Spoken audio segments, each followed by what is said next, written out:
करण सिंह जी, सब चुनाव नजदीक, अब इतना सम्मान याद आ गया है काशीराम जी, मतलब तो ऐसा लगता है रोना पड़ा ही है ये लोग।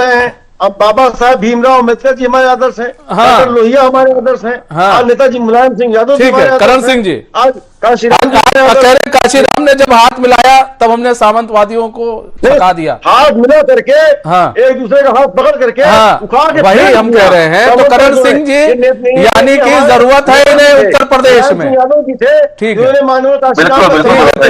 ठीक है, देखिए अब तो, हाँ जी, अब तो मुझको समाजवादी पार्टी में लग रहा है कि लोहिया जी से अधिक हाँ, काशीराम जी को ये लोग याद कर रहे हैं। अब तो लोहिया जी को भूल गए हैं ऐसा लग रहा है, लगातार काशीराम जी को ही याद कर रहे हैं। और काशीराम जी ने हाथ मिलाया था मुलायम सिंह यादव जी से और सरकार बनाई थी, मुख्यमंत्री बनाया था उनको, तो उस समय नारे क्या थे, उन नारों को भी दोहरा दे, मिले मुलायम काशीराम हवा में उड़ गए जय श्री राम, वो नारा लगा के दिखाए। अब इस समय माहौल नहीं है वो वाला, नारा लगा देंगे तो फिर जो मिलना है वो भी नहीं मिलेगा। और देखिए इन्होंने एक बात बहुत अच्छी कही अशोक जी ने कि आर पार की लड़ाई समाजवादी पार्टी से है, अन्य किसी पार्टी से नहीं है। इसमें मैं सहमत हूं, पर ये ना भूलें कि 2022 में भी 13% वोट मायावती जी को मिला था। हाँ। और 2024 में जब कुछ मतलब नहीं था उनका बीएसपी का, फिर भी उन्हें 9.5% वोट मिल गया था। और 2014 में जब मोदी जी की सबसे प्रचंड लहर थी उस समय 19% वोट मिला था, यानी कि उनका वोट बैंक उनके पास में है। और यूजीसी एक्ट लाने के पश्चात त्रिपाठी जी आप जान लीजिए कि ब्राह्मण वोट जो आपसे नाराज हो चुका है सामान्य जाति का, वो मायावती जी की तरफ जाने का अपना मन लगभग बना चुका है। और ये समीकरण उनके मजबूत है, और यही कारण है कि काशीराम जी की जयंती अन्य सभी पार्टियां जो समाजवादी पार्टी है वो भी खूब धूमधाम से मना रही है, और बीजेपी भी उनको याद कर रही है, ताकि शायद वोट बैंक उधर ना जाए, इधर आ जाए, क्योंकि कुछ वोट बैंक तो छिटका ही है जो उनकी थोड़ा सा डाउन हुआ था। 2012 से उनका डाउनफॉल आया है मायावती का।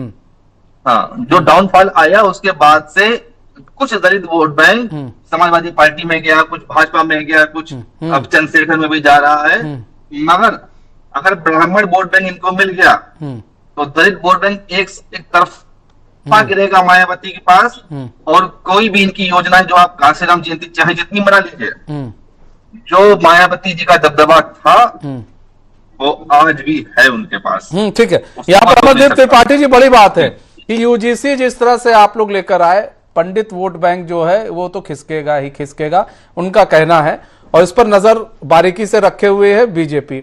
इधर दूसरी तरफ दलितों का वोट बैंक है, केवल ब्राह्मण वोट बैंक नहीं खिसकेगा, अगर खिंचेगा तो पूरा हाँ, ब्राह्मण के साथ साथ जो जनरल है जैसे ठाकुर है और भी जो जनरल है वो खिसकेगा। दूसरी चीज यहाँ पर यह भी है कि अगर बात की जाए भाई दलित वोट बैंक की, तो दलित वोट बैंक ने आपको लोकसभा चुनाव में नकार दिया था और बुरी तरह से नकार दिया था। मायावती का अपने कोर वोट बैंक है, उनको मालूम है कि ये हमारे कोर वोट बैंक है, कहीं नहीं जाते हैं।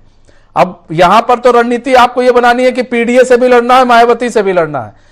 अगर मायावती फुल फ्लैश में आ जाती है तो आपके लिए क्या, आपको लगता है उसका फायदा आपको मिल सकता है? क्योंकि तब दलितों का वोट बैंक बढ़ जाएगा।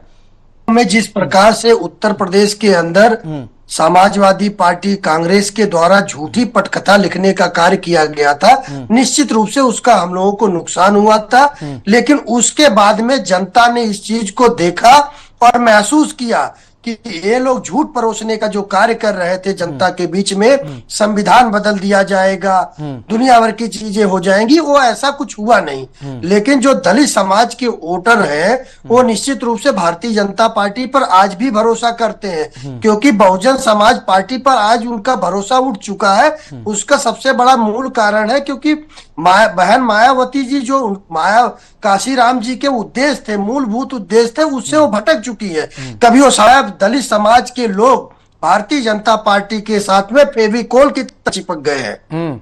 ठीक है, यहाँ करण सिंह जी, यहाँ बात की जाए, देखिए तैयारी तो सभी पार्टियां कर रही हैं 27 के चुनाव की, लेकिन बीजेपी ने रणनीति थोड़ी बदली है, चेंज की है, आपने भी देखा होगा। और बीजेपी की जो बदली रणनीति में आपने देखा होगा कि अब वो सहारा ले रही है आरएसएस का। आरएसएस के सहारे जो है वो चाह रही है पीडीए का काट निकाला जा सके, क्योंकि आरएसएस के जो लोग हैं जनता के बीच में जाएंगे और बताएंगे भैया क्या कर रही है दलित के लिए बीजेपी, क्या कर रही है केंद्र सरकार, ताकि जो नुकसान हुआ था उसकी भरपाई हो सके। आपको लग रहा है कि ये काट जो है आरएसएस के साथ मिलकर निकाल लिया जाएगा, क्योंकि लगातार कई मीटिंग हो चुकी है?